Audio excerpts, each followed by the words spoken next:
Você acredita em sociedades secretas, em civilizações subterrâneas e em tecnologia alienígena escondida por governos e militares? No episódio de hoje, vamos explorar uma das teorias mais bizarras já associadas ao Terceiro Reich, a Sociedade Vril.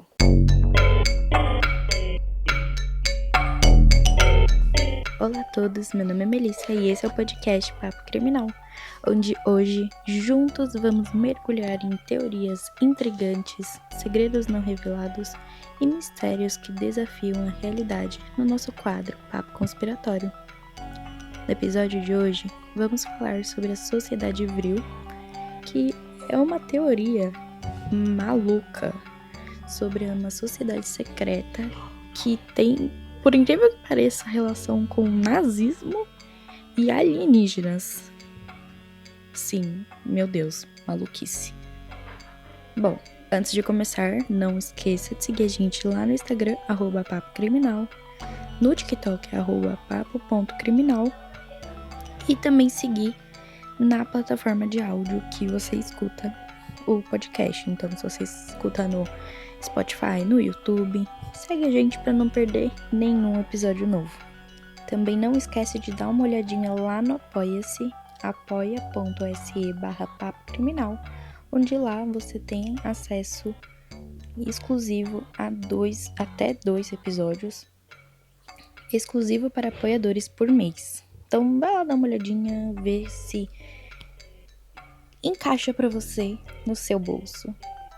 apoia.se/papocriminal. Dito tudo isso, vamos à teoria.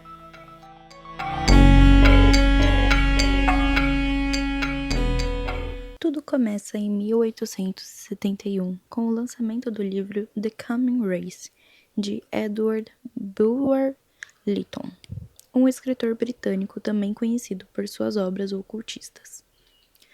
O romance descreve uma raça subterrânea chamada Vrilya, que domina uma força energética misteriosa chamada Vril. Com ela, esses seres podem curar, destruir, se comunicar telepaticamente e até voar. A obra em si é uma pura ficção científica, mas ela causou furor em círculos esotéricos da época. Sociedades como a Teosofia de Helena Blavatsky começaram a interpretar o Vril como uma energia real comparável ao prana hindu, ao Qi chinês ou à energia orgone de Yuan Heish décadas depois. A ideia se infiltrou nos meios ocultistas europeus e, com o tempo, evoluiu para algo mais perigoso. Um mito com roupagem científica usado para justificar ideias de superioridade racial e avanço tecnológico oculto. A suposta Sociedade Vril teria surgido por volta de 1919 em Munique, na Alemanha, e seria formada por uma elite espiritualista e ocultista. E segundo os teóricos, ela era composta por mulheres médiums com habilidades telepáticas excepcionais. Vou falar um pouco agora para vocês sobre a peça central de toda essa sociedade, que era Maria Orsic. Ela é uma personagem misteriosa e realmente muito interessante.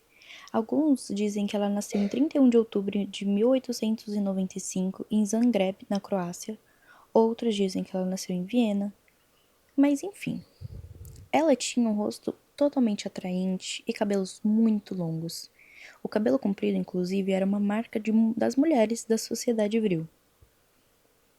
De acordo com a lenda, aos 20 anos, Maria Orsic teve o primeiro contato com um ser luminoso muito alto que lhe falou por telepatia. Ele disse a ela que ela era de Aldebaran, na constelação de Touro, e a partir desse momento, Maria passou a escrever todas as mensagens que lhe eram enviadas, com desenhos num estranho alfabeto muito semelhante ao cuneiforme. O mesmo ser fez contato com outras mulheres da sociedade vril com as mesmas habilidades psíquicas de Maria. De acordo com ela, esses alienígenas visitaram a Terra e se estabeleceram na Suméria. Inclusive, a palavra vril é uma antiga palavra suméria, semelhante a Deus. Assim nasceu a Society for Metaphysics, composta apenas por mulheres, que mais tarde foi chamada de Vril Gellescraft. Então, a Maria assumiu essa sociedade junto com Sigrun, Traut, Gudrun e Heike. Essas 4 mulheres, juntas com elas, teriam iniciado as suas atividades em 1919. Uma das obrigações era nunca cortar os cabelos, pois eles consideravam antenas cósmicas, e parece que as mulheres receberam mensagens sobre aeronaves de tecnologia avançada e uma maneira de viajar no tempo. Os nazistas reverenciavam os exércitos espirituais dos jesuítas, tanto que acreditavam que vinham dos antigos mestres da Atlântida.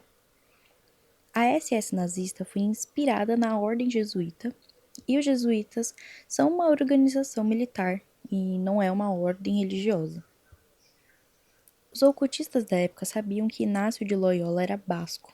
Alguns argumentavam que o povo basco era o último remanescente da raça Atlante, então o uso correto dessas técnicas teria permitido a reativação do vril para o domínio da raça alemã sobre todas as outras. A sociedade vril acreditava que quem se tornasse mestre do vril se tornava um mestre de si mesmo, dos outros ao seu redor e do mundo em si. Com a ajuda das 4 mulheres, a Maria desenvolveu um projeto de nave que tinha uma sofisticação que superava as tecnologias humanas da Terra naquela época.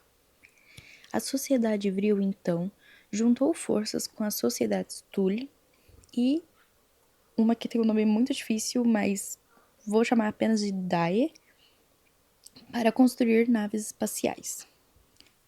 Inclusive, eu quero falar para vocês sobre como que a sociedade Thule chegou nisso, porque é uma história realmente maluca. No final de novembro de 1924, a Maria visitou Rudolf Hess em seu apartamento em Munique, junto com Rudolf von Sebottendorf, o fundador da Sociedade Thule. O Rudolf, da Sociedade Thule, ele queria entrar em contato com Dietrich Eckart, que havia falecido no ano anterior. Esse Dietrich, ele traduziu as peças de Ibsen para o alemão e publicou a revista Aufgut Deutsch. Ele também era membro da Sociedade Thule. Para entrar em contato com o Dietrich, a Maria e os 2 Rudolfs e outros membros da Thule juntaram as mãos em torno de uma mesa coberta com pano preto. O Rudolf Hess, ele começou a se sentir desconfortável ao ver como Maria entrava em transe e as órbitas de seus olhos se moviam para trás, revelando apenas o branco destes, e tendo que suportar vê-la consumir-se em espasmos sentada na cadeira com uma careta desagradável na boca. Em vez disso, o outro Rudolf, o da sociedade, ele ficou satisfeito ao ver como a voz de Dietrich começou a emergir dos lábios dela. Mas algo inesperado aconteceu. O Dietrich anunciou que estava sendo forçado por alguém ou algo a deixar espaço para que outra voz se manifestasse através da médium com uma mensagem muito importante. A voz do Dietrich desapareceu para dar lugar a uma voz perturbadora e desagradável que se identificava como Osumi, habitantes de um mundo distante que orbita a estrela Aldebaran na constelação que vocês chamam de Touro. Ninguém poderia deixar de olhar para os outros companheiros com os olhos arregalados devido à surpresa do que estava acontecendo. Supostamente, segundo a estranha voz, os Sumi era uma raça humanoide que teria colonizado a Terra há 500 milhões de anos. As ruínas de Larsa, Churrupak e Nippur, no Iraque, teriam sido construídas por eles. Aqueles que sobreviveram ao grande dilúvio de Ut-Napishtim teriam se tornado os ancestrais da raça ariana. O Rudolf da sociedade, ele era cético em relação a tal informação e ele exigiu provas. E enquanto Maria ainda estava em transe, ela rabiscou uma série de linhas nas quais alguns caracteres suméricos podiam ser vistos.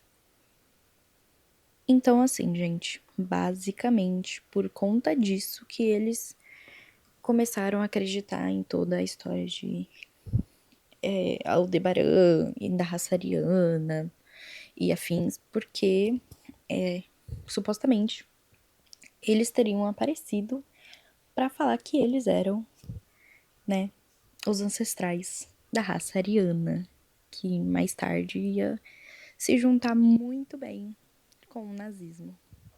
Maria e os membros da sociedade Vril reuniram-se numa pequena cabana na área de Borgestangen para discutir um plano de viajar para Aldebaran para se encontrar com os alienígenas de lá. Como eu comentei com vocês, eles acreditavam que os alienígenas vinham de lá. Dessa discussão surgiu a ideia de construir um OVNI que teria sido feito com sucesso em 1924 e que tipo de habilidade ainda ninguém sabe ao certo, que tipo de habilidade que eles usaram para fazer isso. O interesse da SS nazista no conhecimento possuído pela sociedade Vril e pela sociedade Thule levou os nazistas a planejar a construção de aviões de combate com tecnologia semelhante. Os nazistas, então, recrutaram as duas associações para criar aviões de combate. Daí surgiram os projetos Raunebo e outros. Mas se diz que o conceito dessas naves também foi desenvolvido por várias pessoas fora do ambiente nazista. Com a derrota iminente da Alemanha na Segunda Guerra Mundial, a liderança nazista enviou suas naves mais avançadas, os Raunebo, para uma base secreta na Antártida. Quando as tropas americanas entraram na Alemanha, confiscaram vários projetos e aeronaves nazistas deixados para trás e enviaram milhares de engenheiros e cientistas nazistas para o ZEUA através da Operação Paperclip. Alguns desses nazistas foram trabalhar na NASA, como é o caso de Wernher von Braun, que se tornou diretor. Enquanto o governo americano fazia propaganda na mídia para atrair milhares de americanos e enviá-los para lutar e morrer na Alemanha pela liberdade e democracia, o Deep State, que controla o governo, secretamente importou milhares de nazistas alemães, deu-lhes novas identidades e os colocou em posições chaves em várias instituições governamentais, militares, universidades, empresas e tudo mais. Segundo toda essa teoria, o fato de que em 1945 a Alemanha perdeu a guerra seria uma completa mentira, pois milhares de cientistas e altos funcionários nazistas foram importados para os Estados Unidos pela Operação Paperclip, da CIA, jesuítas, Vaticano, eles colocam um monte de gente no meio. Também, segundo eles, essa história de que Hitler cometeu suicídio era também uma mentira. Na verdade, ele haveria fugido para a Argentina e viveu na Patagônia até sua morte por velhice. Os nazistas se infiltraram em todas as áreas do governo americano, assumindo o controle do país de forma silenciosa. Mas, nisso tudo, onde está a Maria e as outras mulheres da sociedade Vril? Algumas fontes afirmam que ela e as outras médiums desapareceram em 11 de março de 1945, que elas subiram numa nave espacial e foram felizes para Aldebaran. Mas a cereja do bolo da teoria é uma suposta reunião entre o presidente americano da época, o Dwight D. Eisenhower, e os extraterrestres em 1954, na base aérea de Holloman. Segundo essas histórias, os alienígenas teriam firmado um pacto com o governo do ZEUA para a troca de tecnologia por experimentação biológica. Bom, agora que a gente já sabe a história, vamos fazer uma análise mais crítica sobre isso. A sociedade Vril, ela nunca existiu de uma forma documentada, então não há qualquer registro histórico confiável da Maria Urzic, por exemplo, existir, muito menos as suas mensagens canalizadas. Os primeiros relatos sobre ela surgem apenas décadas depois da guerra, em livros conspiracionistas e ficções pseudocientíficas. Então, não tem nenhuma prova, nem que ela nem que a sociedade, nem que as suas mensagens realmente aconteceram e existiram. O livro que foi usado de base para essa sociedade existir, The Common Race, é uma obra de ficção. Então não há qualquer indício de que o Edward Bulwer Lytton o tenha escrito como um texto doutrinário. A transformação do Vril em algo real veio de interpretações esotéricas posteriores. Eu nunca li esse livro, mas eu vi muitas pessoas que leram o livro falando que, né, as pessoas veem o livro hoje como 100% relacionado ao nazismo e esse tipo de coisa, mas ele foi escrito muitos e muitos anos antes do nazismo em si, né, existir. Ele é... Vou até aqui falar um pouco o que uma pessoa escreveu sobre o livro. É sobre um cara que viaja para uma civilização subterrânea. Eles são meio que moldados por ideias teosóficas, são uma raça mais avançada, tem telepatia, o vril e vivem numa utopia tecnológica. O protagonista é capturado por eles e fica preso, mas é tratado super bem, mora com a família de algum oficial importante, fica próximo da filha, etc. Depois, porém, ele escapa porque sente falta da civilização humana. Uma vez lá fora, ele percebeu que quando o povo vril decidir vir à superfície, eles vão com certeza conquistar a Terra, já que são superiores em magia e tecnologia. Então, basicamente, é um romance utópico bem simples, nada demais, né, em questão de nazismo, mas as pessoas realmente começaram, né, colocar a visão delas no livro, aparentemente, né, eu não li o livro, não posso confirmar, mas aparentemente as outras pessoas que começaram a colocar uma visão nazista nisso, mas na verdade era só realmente um romance ficcionário. Além de tudo isso, não existem provas da existência de discos voadores nazistas. Muitos dos desenhos e projetos de naves antigravitacionais associados aos nazistas são fraudes ou recriações baseadas em rumores pós-guerra, como por exemplo toda essa sociedade. A suposta reunião de Eisenhower com os ETs é uma lenda urbana, né? Não tem nenhum documento oficial ou uma testemunha confiável que comprove que aquele presidente que eu comentei do encontro com os ETs realmente tem acontecido. É uma história que se popularizou a partir de círculos ufológicos nos anos 80. Uma outra coisa que é um pouco óbvia até, mas que as conexões que eles fazem com a Antártica, com a Terra Oca, que tem gente vivendo, né, no subterrâneo, são mitologias, digamos assim, recicladas. Essa ideia que as civilizações subterrâneas é um tema muito comum no ocultismo do século XIX. Então é muito comum que essas teorias contenham essa mitologia, porque é muito reciclado essa história. Tanto que, né, até alguns anos atrás tinha a história, por exemplo, dos reptilianos, que eles eram uma sociedade que era subterrânea e que eles subiam, né, para a Terra se fantasiando, digamos assim, de pessoas comuns.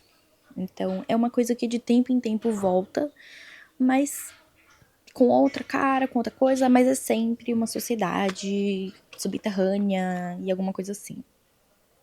Mas uma boa pergunta é: por que essas histórias sempre sobrevivem tantos anos? Sempre tem pessoas acreditando depois de tantos e tantos e tantos anos, mesmo com comprovações de que é tudo lorota. Bom, teorias como essa da sociedade vril, elas combinam três elementos que geram muito fascínio nas pessoas. O mistério histórico, que tem a ver com o nazismo, por exemplo, com seu interesse documentado pelo ocultismo, abre brechas para especulações, principalmente em momentos históricos que muitos dos documentos foram destruídos. uma tecnologia secreta, né, o desejo de acreditar que há conhecimentos além do que a gente conhece, e a esperança ou o medo da vida extraterrestre. A ideia de que a gente não está sozinho e que há outros seres e que eles já estão entre nós. Mas no fim das contas, essas histórias sempre caem na mesma coisa. Elas não possuem qualquer comprovação. Mas, mesmo assim, elas são muito legais de escutar, não são?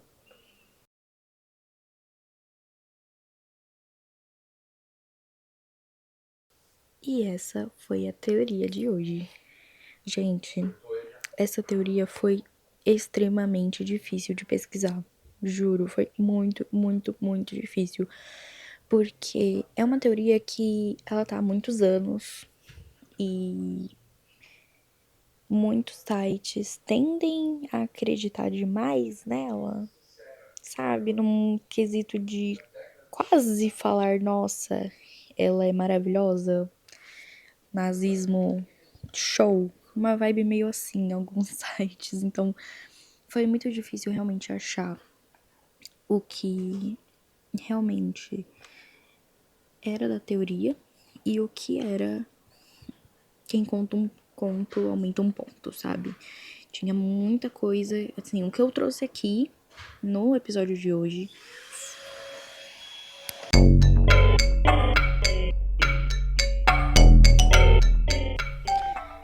E essa foi a teoria de hoje. Gente, essa teoria foi bem difícil de pesquisar, bem mesmo, porque muito site tava muito naquela coisa, quem conta um conto aumenta um ponto, sabe? Realmente tinha muita coisa que só tinha em um site, que não tinha em mais lugar nenhum, que não tinha nada a ver. Então foi muito difícil de pesquisar também, porque tinha alguns sites que pareciam estar apoiando a história toda do nazismo. Então foi bem difícil, mas eu trouxe aqui para vocês o que eu achei na maioria das fontes. Então, eu acredito que se tá na maioria das fontes praticamente da mesma forma, tá um pouco mais ok do que uma coisa que eu achei em um site só, um site ou outro, um pedaço de um comentário escrito há 10 anos atrás. Então, assim, tinha algumas coisas que eu passei, não contei, porque realmente era muito específica de um lugar só. E eu acho que, não, mesmo sendo uma teoria, uma coisa, né, que é tudo no supostamente, eu acho que também a gente tem que se fixar na história central, vamos dizer assim. De qualquer forma, eu quero saber de vocês o que vocês acham dessa teoria, mesmo que eu tenha trazido que ela não é real. Eu quero saber mesmo assim, vocês acham que, né, toda essa história que na verdade ela não é real é só pra esconder que na verdade ela foi real, que tem algumas coisas que podem ter sido reais, que sei lá, eu quero saber, me conta aí o que você acha. E também, se você tiver mais teorias que você quer que eu traga aqui no podcast, por favor, me mande, porque teorias é um pouco difícil de achar, de ir atrás, sabe? As pessoas nunca postam como teoria. As pessoas postam com um nome específico, como por exemplo aqui, você não pesquisa como teoria nazismo, você pesquisa como sociedade vril. Então você tem que conhecer no mínimo para você conseguir pesquisar sobre ela. Então é realmente muito importante que se você conhece alguma teoria legal que você quer que eu pesquise, que eu traga aqui, por favor me mande, que vai me ajudar muito para enriquecer mais ainda aqui o nosso quadro, né, de teorias, o papo conspiratório. Me manda aí. Não esquece de dar uma passadinha no Instagram, @papocriminal, no TikTok, @papo.criminal e no Apoia-se, apoia.se/papocriminal. Vou estar esperando você em todos esses e aqui nos comentários da plataforma que você estiver ouvindo. E é isso, até o próximo episódio.